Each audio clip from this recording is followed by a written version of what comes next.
Bow, bow, bow. What is up, YouTube? It's your boy Flock Gotti Reacts, and we back with another reaction video. And in this video, we got the Traitors. We got the 7 most unfair eliminations on the Traitors US. Feel me? There was a lot of eliminations that was really unfair. Feel me? Traitors is fire. Feel me? Like all those other fire reality shows. So let's get into it. Feel me? Hit that like button, comment your thoughts, your facts, your opinions, whatever's on your mind. Hit that subscribe button. We almost at 600. Let's get it. And turn on post notifications to keep updated with your boy. Let's get into the video. Number 1, when I asked for your all's opinions on the most unfair banishments and eliminations on the US Traitors, I got quite a few responses, as every person on this list was mentioned by you all, but one name was mentioned more than most.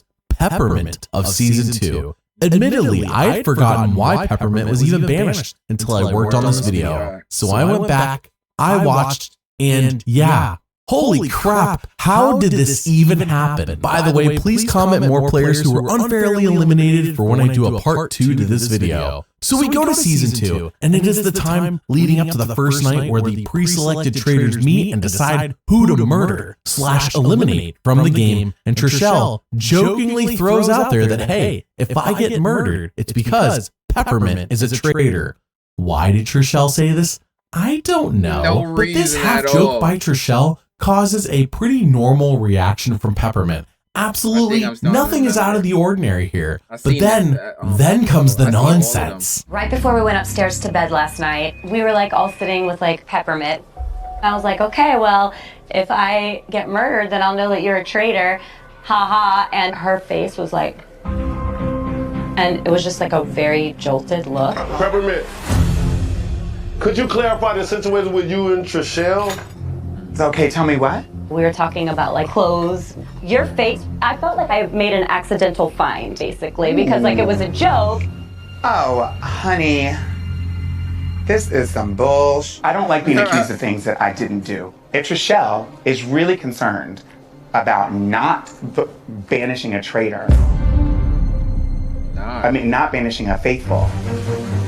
You just keep doing that. Okay, well, hold on. Just throw yourself under the bus again. Oh, girl. Somehow the word traitor came out. It was a slip up. But I mean, find me a human being that hasn't accidentally said the opposite what they meant to say. Wow, that sucks. I mean, people are dogpiling on Peppermint way more than I'm showing you here. But to have that slip of the tongue, that's just enough to get eliminated when no one here knows you from outside the game. Some even claim it's a Freudian slip, and I don't blame them. Trishelle starts spreading around that when she made this joke, Peppermint reacted in a way that revealed Peppermint is indeed a traitor. What? No, Peppermint didn't do that. Here's the thing, neither Trishelle or Peppermint are traitors. They're both faithfuls. They're both safe. This is just Trishelle's imagination running wild. And I saw a bunch of you say that she's even being biased because Peppermint is a black transgender. Now, thankfully, a couple of voices do come to defend Peppermint at the roundtable vote, but the overwhelming majority. Are we really gonna include that, man? I doubt it was that, man. It's a game. It's yo. Side with Trishelle, as in a 17-2 to 1 landslide. Peppermint is voted off. I am a faithful. You know AI can do incredible things. Okay. All because Trishelle heard and saw what she wanted to hear and see. Dang. Number 2. Amanda of Season 1 had possibly one of the most unfair eliminations, and unlike another player on this list, has not been given a second chance. You see, Amanda was a faithful who was not being targeted at all, and while she was by no means a big character on the show, nothing seemed to indicate a downfall was coming anytime soon. But then, at the end of episode 5, the host of the show drops a bomb on us with, following on from the loss of Kyle at the round table, the faithful have been dealt another blow. Amanda has had to leave the castle for reasons beyond her control, but the game must go on. Now, as we all know, Amanda has had to leave my castle. And I can now reveal to you that Amanda was a faithful. I knew it. But what is the real reason Amanda got pulled? Well, as it turns out, she tested positive for COVID, as seen on Reality Blurred's website. What really happened was that I, Amanda, tested positive for COVID and I was no longer able to participate in the competition. I took every precaution. I wore an N95 and a surgical mask on my flights. I quarantined before and after I got into Scotland, and I was vaccinated. And I still tested positive and couldn't continue. And whenever I found that out, I felt like total crap. It was like the rug got pulled out from underneath of me, and all my hopes and dreams and this amazing opportunity that I will probably never get again was just taken away from me in an instant. But that's fact, because I didn't even remember her in this season. Get this, Amanda isn't even the only one on this season that got pulled due to COVID and never got a second chance. Apparently, believe it or not, I didn't know this until I was researching for this video. Someone else was pulled day one, and the show decided to not show us this, and instead, they just refilmed the entire day.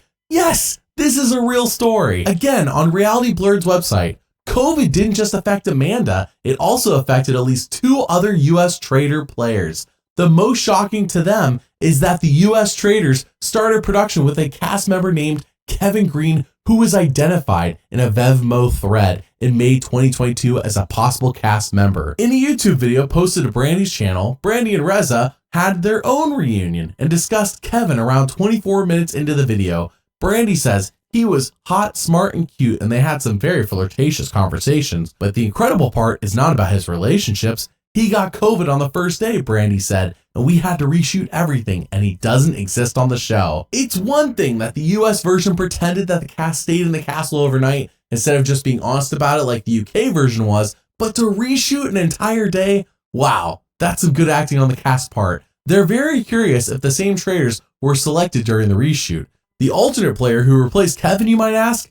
Geraldine, the first player banished from the game. The Traitors wiki speculates that the last-minute substitution might have contributed to Geraldine becoming an outsider and led to her quick elimination. Talk about some unfair eliminations. I think they should get a second chance when the show does its non-celebrity version that is supposed to be happening soon. By the way, do you want to tell me what videos I should make? The patrons on Patreon pick almost every video I make, and you can too. You also get to watch everything I make up to 6 months early. Now at that, one could argue almost any murder by the Traitors is unfair, as there is not much the Faithfuls can do to save themselves.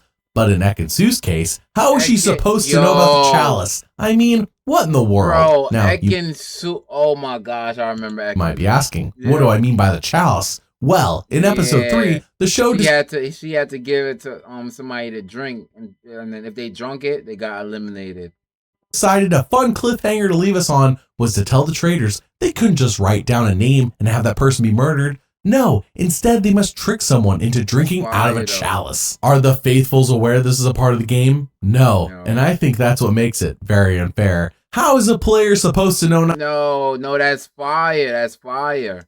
Not to take a drink while everyone else is chilling and drinking? They can't know this, and so... That's right. Just kill me now. Whoever. It's a special type of thing though. If you're really smart, you like, why is this there and why do they have different cups than me? Just kill me now. You're too pretty to die.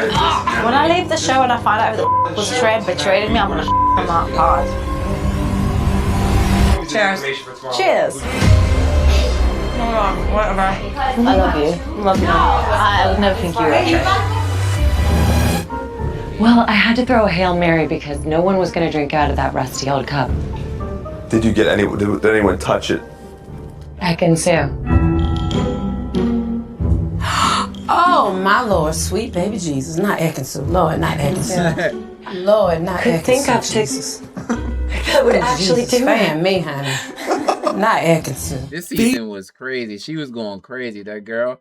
She's on the Real Housewives. Phaedra is a gold mine. I love her on the show. Yeah, but Ekin-Su, she had no chance. Numbers 4, 5, and 6. These 3 players who are about to be joined by a 4th as season 4 airs, I assume, are super unfair eliminations in my mind. Those 3 players are the first murdered players in each season. Sure, it is a game mechanic that happens each and every season, and I am unsure if it is one that can even be or even should be fixed. Well, it is true that Bananas got murdered first in season 2 due to being, well, Johnny Bananas. That to me is nonsense, but he could have grabbed a shield, which is an item that keeps you safe from being murdered in the first challenge if he wanted to, but he just didn't think he needed it. Yeah. Then you have Dorinda, who's in the same boat as Bananas, murdered first on season 3 and could have gotten a shield, but again, these first murders feel so unfair. However, Dorinda is being given a second chance, believe it or not. She's going to be on season 4, which airs very soon. Fingers crossed she makes it past the first murder on that season and is given a chance to actually play the game. But imagine if she wasn't.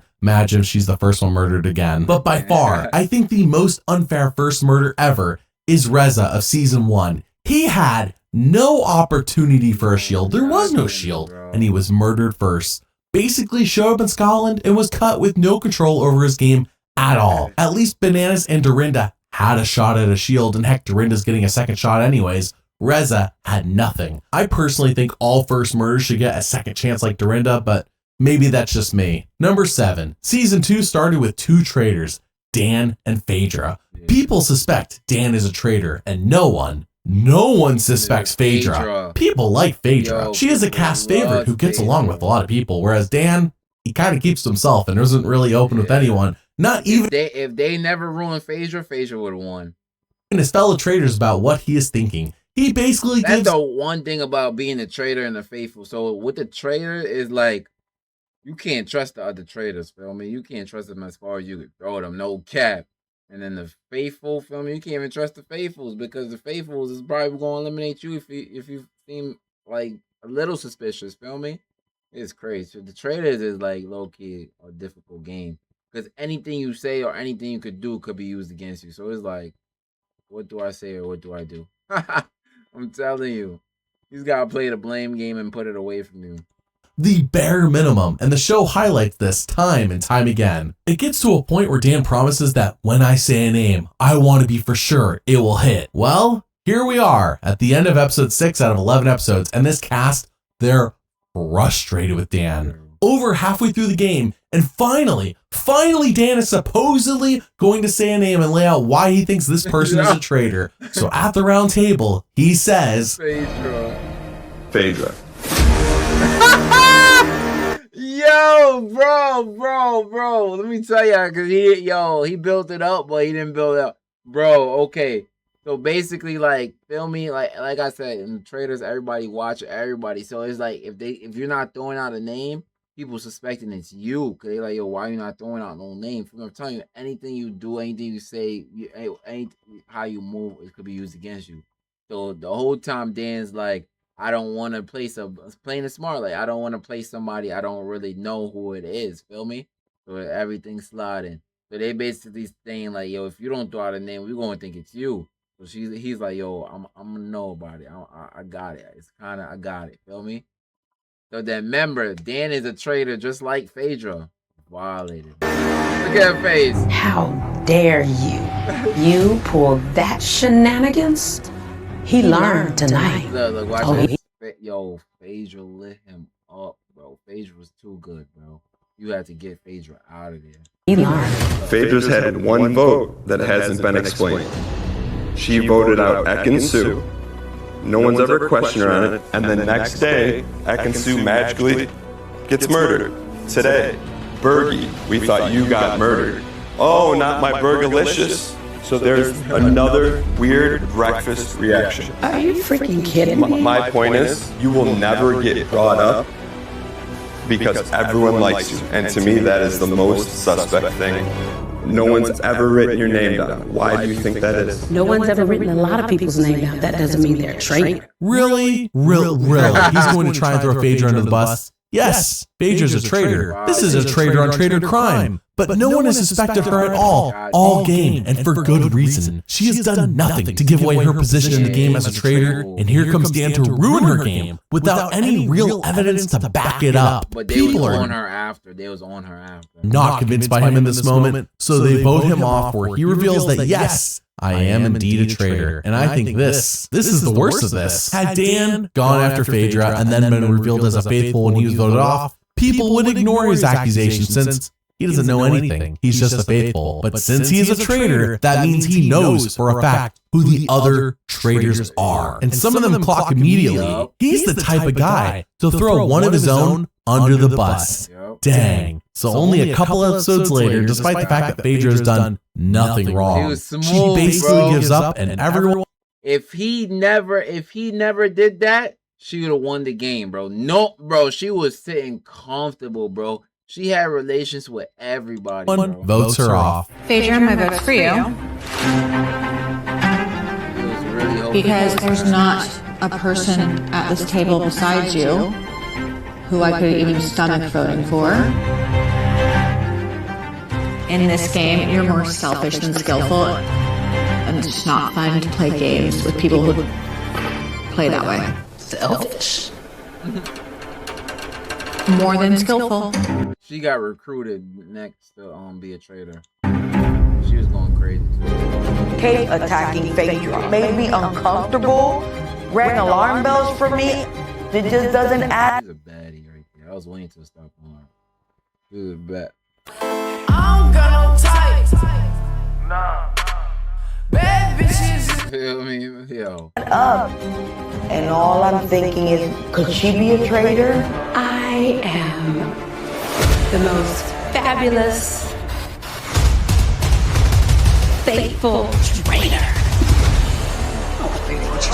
Phaedra would have gotten away with it too if it weren't for a traitor on traitor crime. So who else got unfairly eliminated on the traitors that you think I should include in the next video? Comment below and let me know. Bow, bow, bow. You know, that was it, man. If you want to see more of this video, man, comment, man. Let me know if you like these traitor videos. You already know the vibe. Hit that like button.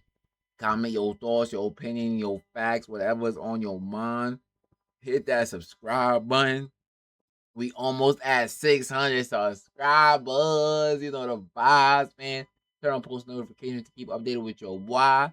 You rock with me, I'm rocking with you. I'll holler at you guys in the next video.